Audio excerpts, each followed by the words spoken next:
Birnin Tawa ya kasance cikin farin ciki a wannan Lahadi 17 ga watan Agusta shekarar 2025 a lokacin da aka gudanar da bikin ƙaddamar da sabon suna na kasuwar Birnin Tawa cike da launuka da nishaɗi, wanda aka shirya ƙarƙashin kulawar Ministan Kasuwanci da Masana'antu, wanda mataimakin shi ya halarce shi. Wannan gagarumin bikin ya tara manyan hukumomi, sarakunan gargajiya, 'yan kasuwa da kuma dubunnan jama'a da suka hallara domin shaidar wannan tarihi a cikin birnin Adar. An fara shagulgulan da wasannin al'adu da wasannin kwaikwayo, sannan aka gabatar da shaidar godiya ga shugaban farko na wannan kasuwar. A cikin yanayi na farin ciki da nishaɗi, mahalarta wannan taron sun yaba da irin wannan shaidar da aka baiwa fitaccen shugaban. A jawabinsa, gwamnan jihar Tawa, Colonel Major Suleiman Ahmadu Musa, ya jaddada muhimmancin kasuwar wajen bunƙasa tattalin arziki a yankin. Nous sommes aujourd'hui réunis pour célébrer une œuvre, un nom et aussi un événement important. Le baptême du marché de Tawa est un projet partagé car il est la conséquence d'une vision commune entre les filles et les fils de l'ADER. En effet, il est à noter qu'une infrastructure de telle envergure aura sans nul doute un impact considérable sur le commerce de proximité et par conséquent va booster le développement du secteur privé pour le bien-être des populations. Le marché de Tawa, construit sur fonds propres de l'État pour un coût global d'environ 22 milliards de francs CFA, en remplaçant l'ancien marché de Tawa qui datait des années 1940 et qui ne répondait plus aux normes d'une ville en plein essor dont l'économie du Niger occupe une place considérable de par sa position géographique. Cette infrastructure témoigne du processus de transformation des progrès enregistrés par le Niger dans le cadre des programmes de rénovation des grandes villes. Le marché de l'ADER est un chef-d'œuvre architectural communément appelé R+1, composé de 1317 boutiques, un hangar central de 2000 m², une mosquée de 190 places, un bloc administratif de 12 bureaux, 3 blocs sanitaires et aussi 2800 mètres de caniveau, un canal fermé de 359 mm, aussi 24 584 m² de pavage, sans oublier le parking de stationnement de 224 places, etc. À cet effet, pour pérenniser et viabiliser ces joyaux, l'État du Niger doit se donner tous les moyens adéquats pour adapter des conditions de gestion optimum à même de favoriser la croissance à travers les richesses générées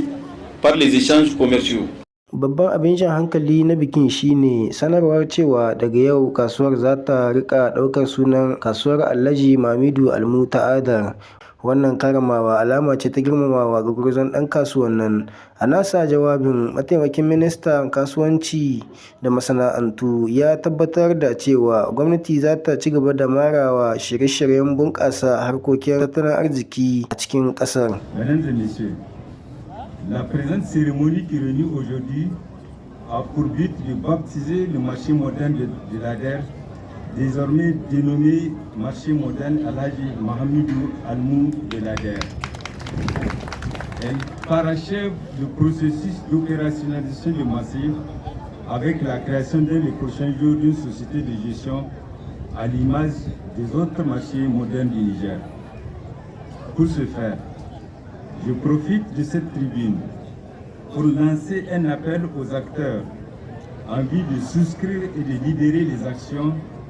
afin de créer la société de gestion pour le développement des activités commerciales dans la région de Tawa. Je fonde également l'espoir que les propositions de solutions alternatives formulées par la dernière réunion du comité technique régional chargé d'appuyer l'administration du marché puissent retrouver toute leur signification au grand bonheur des populations. Car comme vous le savez, Le marché a été conçu à grands frais par l'État et devrait être préservé pour retrouver toute sa splendeur. Daga bisani an yi abubuwa masu cike da alama ta musamman a lokacin bikin. Kwamitin gudanar da kasuwa ya mika takobin gargajiya ga gwamnan jihar Tawa da kuma mataimakin minista a matsayin girmamawa da yabo saboda irin rawar da suka taka wajen tallafawa al'umma. A nashi jawabin, Adebil Intawa ya bayyana jin daɗin shi da kuma ja hankali ga 'yan kasuwa domin bunƙasa kasuwancin. Ga kasuwa da aka sama kasuwar Muhammadu Da'alu. 'Yan kasuwa tare da kuma kai tsarin ka. Tare da ku an kai komi da komi abinda kuka so nan da sati guda ka so ga a rasa shago na haya tunda ba ta yiwuwa a zo a yi tsari da ku da ba ku koma ku ce ba haka da bane kenan kowa da kowa ya kamata wata kasuwa ta zama kasuwa lalle babban kasuwa tunda tun da gininta kaso da abin da aka kashe miliyar 22 da miliyar 500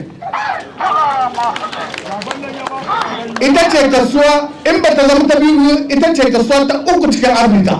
kenan babu kamata saboda shi muke so yan kasuwa su sani saboda su an kai kasuwar ka kenan in akwai waɗanda ya kamata su rungumi kasuwar su ne mu abin da duk kun ka tambayin daidai gwargwado a yi muku shi abin da ya saura sunaye ne da ya kamata a sa ƙohi kuma shi wannan za a yi shi Allah yarda babu bashi tsakanin mu da ku